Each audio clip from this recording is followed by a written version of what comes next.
In this episode, we continue exploring fielding, moving on to the major fielding positions in cricket. This guide considers a right-handed batter on the pitch to explain the different fielding positions.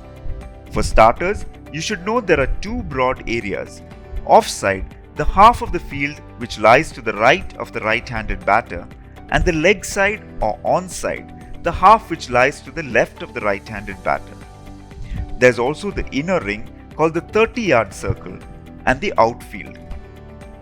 We begin with the offside fielding positions. Here we see the slips 1, 2 and 3 in an arc next to the wicket keeper. Sometimes the captain may choose to have a fourth slip as well. Beyond this lies a fly slip, often referred to as short third man, which is useful to cut off the single and the boundary. And deeper still lies the third man.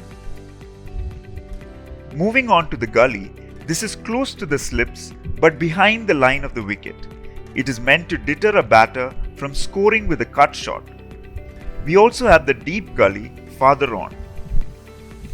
Coming to the silly point, this is literally in front of the batter at a 45-degree angle.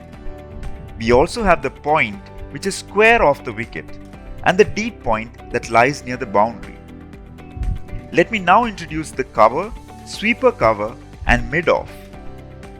The cover is located between point and mid-off while the sweeper cover is deeper on field. We also have the extra cover between cover and mid-off and the deep extra cover near the boundary. Next, we look at the silly mid-off, which is an aggressive, close catching position. Moving along the same line and crossing the mid-off, we encounter the long off. The fielder at the mid-off has to stop the batter playing a drive towards the long off boundary as well as stop a single. The straight position is seldom manned by a fielder. If the fielder is too straight to the wicket, it is considered a no ball. That completes the hemisphere known as the offside. I hope you learned something.